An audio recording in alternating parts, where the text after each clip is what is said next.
You want answers? I think I'm entitled. You want answers? I want the truth! You can't handle the truth!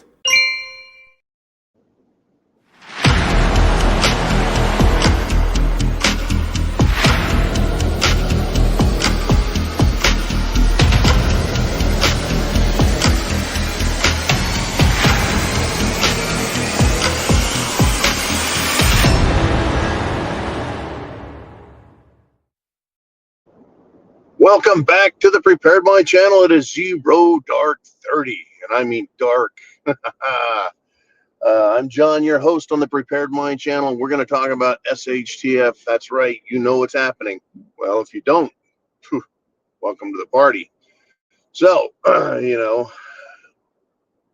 what is going on in the world right now? Not a lot of good things. It's a lot of uncertainty, a lot of fear, a lot of worry, angst, and a lot of threats. It's quite, academically, it's quite interesting. Realistically, it's frightening. Realistically, it's frightening. There's an expression that some things are inevitable, but they're not imminent. Well, in this case, I believe we're closing in. If we're not there already, we're closing in on the imminent nature of the SHTF that's in front of us. What I mean by that is, what's it going to take to set off the tinderbox? What's it going to take? We have some of the most incendiary, and I mean incendiary language out there, period. That is the language between the people and the politicians. Wouldn't you say it's incendiary? I mean, and Trump is not helping. Trump is playing the game. He insults everyone. He makes fun of them. And while there's a lot of entertainment to that, it's also incendiary, and I know it. I'm not going to pretend it's a good thing. But the Democrats and what they do, it is not just incendiary. It is downright caustic, toxic, and fucking dangerous. And they've demonstrated it, and they've conditioned their people. They've conditioned their people, the Democrat voters and the Democrat protesters, more specifically, and that they've been conditioned to react to accusations. They've been told, taught, indoctrinated that, well, if there's someone there that threatens you or upsets you, or you can see as a threat, right, then you have to attack them. And that's what's going on with, Governors Newsom and Pritzker and Hochul and the rest. Right? They call Republicans and just regular Americans, they call us Nazis, they call us Hitler, they call us white supremacists. It's very incendiary, and it's very, it's not just rhetoric. It calls for violence. It provokes violence. It asks for violence. And that's where I think we're heading. Additionally, and this is new, this is not last week's news, another judge has decided that, Trump can't do what he's doing, and says, you got to get those troops out of Chicago. It's right there in the Insurrection Act. I guess perhaps Trump has to make an official proclamation that we have activated the act. I thought that a law was on the books. You just had to deal with it. The only thing I'm sure of is that Congress is supposed to declare war. Right? That's a declaration, a war declaration, and they've abdicated their authority there, anyways, along with many other authorities. Someone's excited about their hot rod, by the way. It's not me doing that.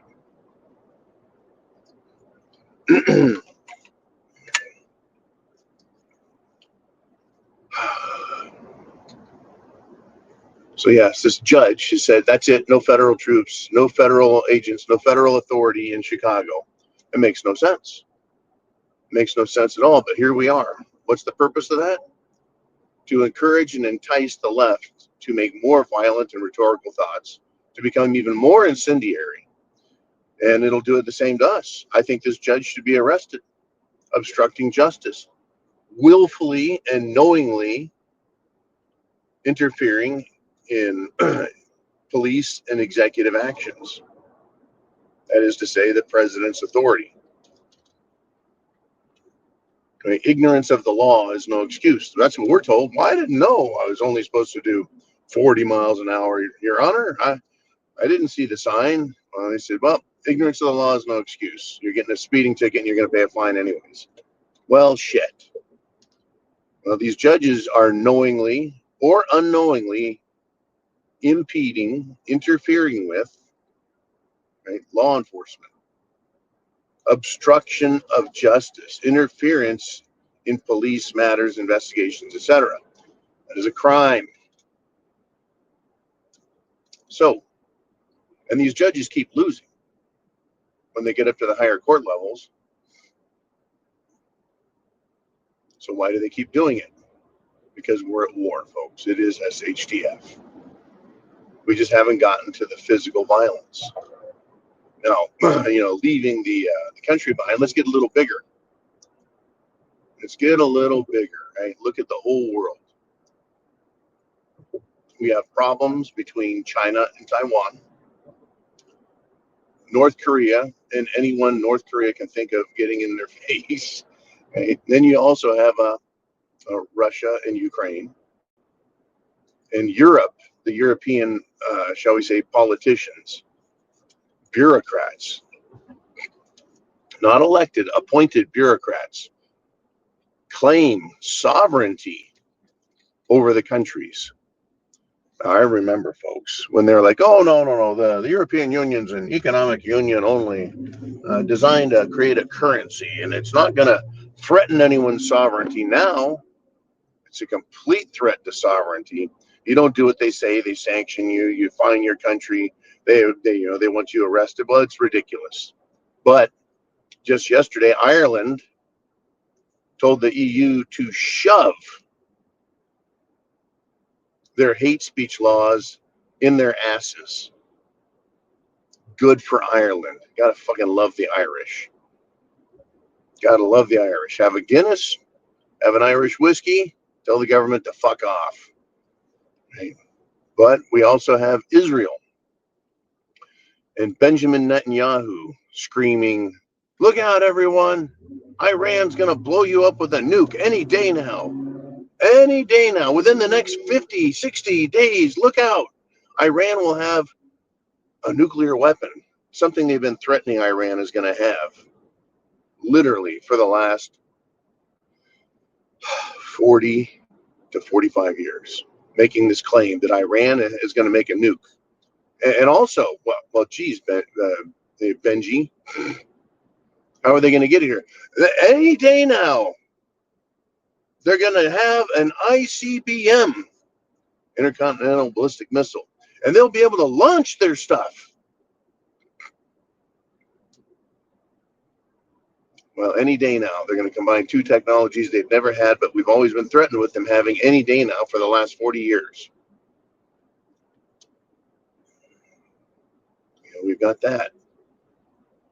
The language is off the hook. A lot of people believe that old King Bibi Netanyahu is threatening the United States that if he doesn't get his way, that they will nuke us and then blame Iran in an effort to get us into a war. Yeah, he's saying that Iran's going to bomb us. Why would Iran bomb us instead of bombing Tehran, not Tehran, but Tel Aviv, bombing Israel? They don't need an ICBM to nuke Israel. Israel's their problem. I'm sure if they nuked Israel, the United States would wake up real fast and realize we got a problem, a big one, a huge one. The world hasn't seen this problem, right? And that's It's a bunch of fucking rhetoric. It's a bunch of lies. But what is real are the weapons and are people's willingness to use weapons and commit acts of violence. That is very, very real. And I think it is coming in 3, 2, 1.